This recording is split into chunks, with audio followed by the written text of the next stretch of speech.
Saludos, soy Luis Bravo y en esta oportunidad vamos a estar hablando sobre las 7 secuelas de las víctimas de violencia de género. Varias señales físicas y psicológicas se arrastran tras vivir una situación de violencia de género. Mucho se ha debatido sobre la violencia de género en estos últimos días. A través de este video quiero transmitir de forma sencilla algunas de las secuelas psicológicas que sufren las víctimas de violencia de género, sin atrevernos a afirmar que existe un perfil psicológico de una mujer que sufre maltrato, pero sí teniendo en cuenta que existe una serie de secuelas o consecuencias psicológicas que se repiten en muchas de las mujeres que han padecido esta violencia.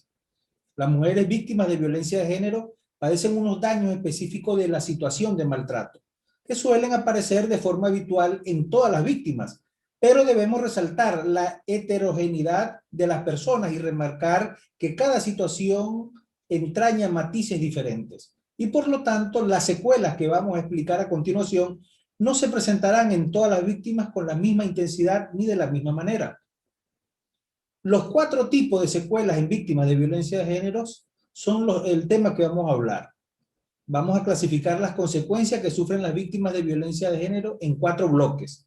El primer bloque lo vamos a determinar como las secuelas emocionales y afectivas, el segundo bloque sobre las secuelas cognitivas, el tercer bloque sobre las secuelas conductuales y el cuarto bloque sobre la secuela física.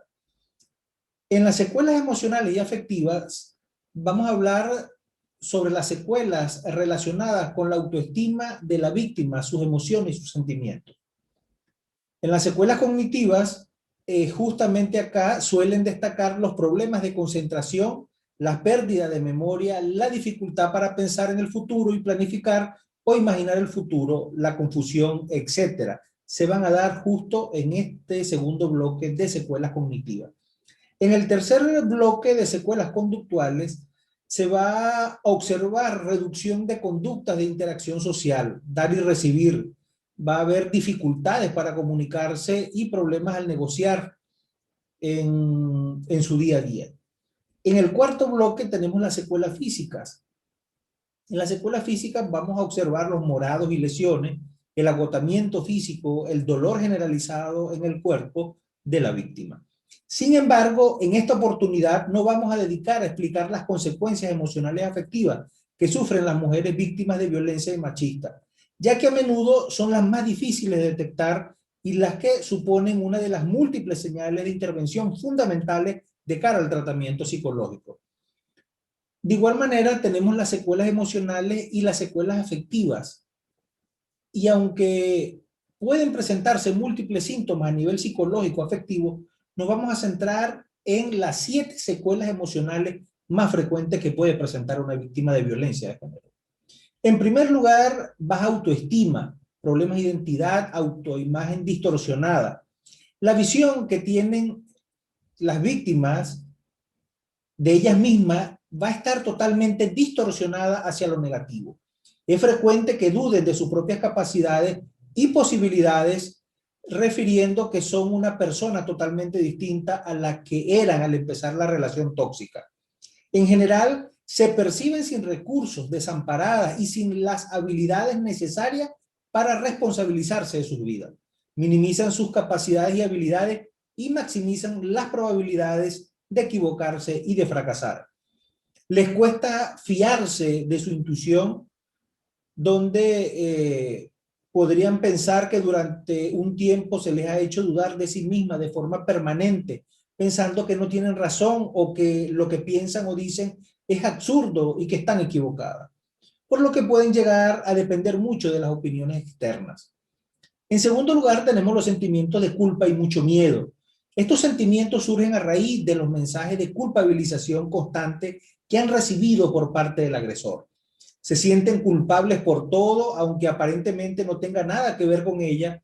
Piensan que no son buenas como personas. Si tienen hijos, pueden llegar a pensar que son una mala madre.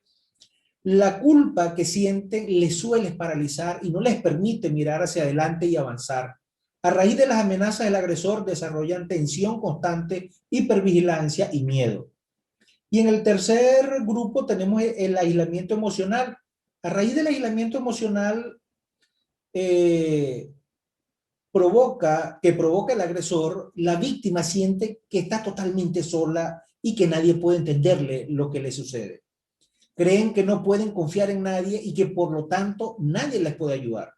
Paralelamente, van a depender cada vez más del agresor y también pueden llegar a creer que lo que están viviendo solamente le sucede a ella y nadie puede comprenderla. Tenemos en el cuarto grupo la dificultad para reconocer y expresar emociones. Debido a la situación de control absoluto por parte del agresor, se produce una negación de sentimientos y emociones propias de la víctima. Ellas piensan que sus sentimientos no tienen importancia y que están exagerando o que están equivocadas. Desconfían de sus propios sentimientos. De esta manera suelen optar por esconder sus emociones. A menudo pueden mostrar rabia mal canalizada. Y pensemos que la víctima tiene que ser capaz de controlar todas sus emociones para no irritar al agresor. Esto provoca un caldo de cultivo perfecto para que más adelante la mujer exprese sus sentimientos de una manera más descontrolada. A veces la rabia contenida va dirigida contra ellas mismas. De igual manera, en el quinto grupo tenemos el trastorno de estrés postraumático o sintomatología afín. Y estas mujeres están viviendo o han vivido situaciones muy difíciles y estresantes, traumas recurrentes en muchos de los casos, por lo que pueden surgir síntomas típicos del trastorno de estrés postraumático, como son la ansiedad, la pesadilla, la depresión, la hipervigilancia, el embotamiento emocional, la irritabilidad, ideas de suicidio, insomnio, respuestas emocionales exageradas. En el sexto punto tenemos los sentimientos de de haber traicionado al agresor. Por haber denunciado, por separarse o habérselo explicado a otra persona, son estos sentimientos que la víctima siente y lo asocia de traición a su agresor. Sienten que traicionan a su pareja. Este sería uno de los elementos que llevaría a muchas mujeres víctimas de violencia de género a retirar sus denuncias. Se sienten culpables por hablar mal de él, aunque estén definitivamente explicando lo sucedido. Además, las mujeres que han sido víctimas de violencia de género durante largo tiempo pueden llegar a integrar ideas y mensajes que han ido recibiendo por parte del agresor, donde se acaban convirtiendo en lo que el agresor quiere que ella sea. Y tenemos, por último, el trastorno de apego. Es habitual la dificultad para confiar en los demás. Sienten que no son merecedoras de ser queridas o de ser respetadas, mantienen distancia con el entorno por miedo a volver a sufrir, perciben el entorno como una amenaza.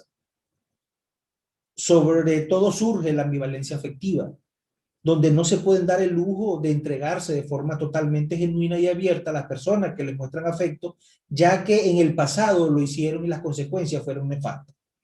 De alguna manera, se intenta proteger de futuras situaciones violentas.